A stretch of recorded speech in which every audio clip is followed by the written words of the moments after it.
Now, the National Pensions Regulatory Authority has moved to prosecute employers who default in paying employees' pension contributions to the appropriate trustees as demanded by law.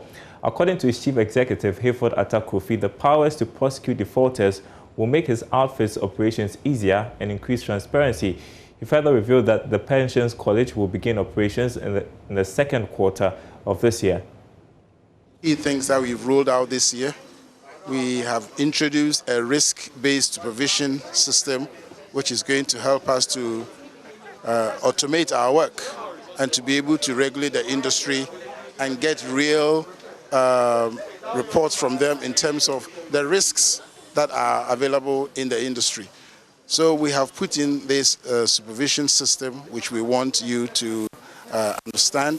And also we want to roll out a pensions college, which will help with the knowledge and understanding of the practitioners in the industry, so that they will be able to understand what their roles and their responsibilities are, especially as trustees, and how to look after the funds that they look after on behalf of the contributors.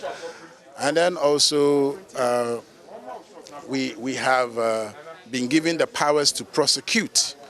There are a number of employers who default in paying contributions on behalf of their employees.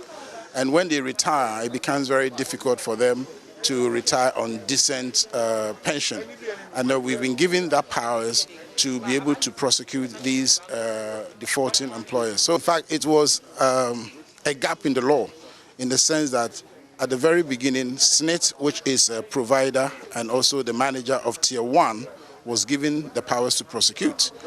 But in as much as the Tier 2 was made mandatory, the powers to prosecute the defaulters of Tier 2 was not put in the law. So there was a kind of a gap. And as regulators, it made our job quite difficult, because the level of default became very high because there was no prosecuting body. And that is why when we realized that gap in the law, we applied to the Office of the Attorney General and we were given those powers. So it makes our job as regulators complete, and to be able to plug that gap of Tier 2 defaults.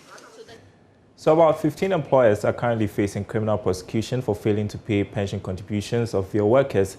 Mr. Atta-Kofi also indicated that 3 million cedis has been received by corporate trustees as of the end of January 2021, after the authority issued final demand notices to 60 employers as a reminder to make good their indebtedness or be prosecuted.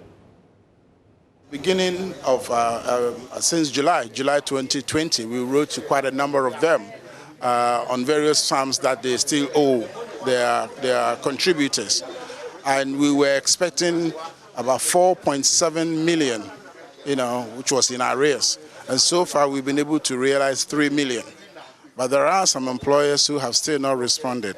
And there are about 15 of them who are currently facing criminal prosecution at various different levels and stages.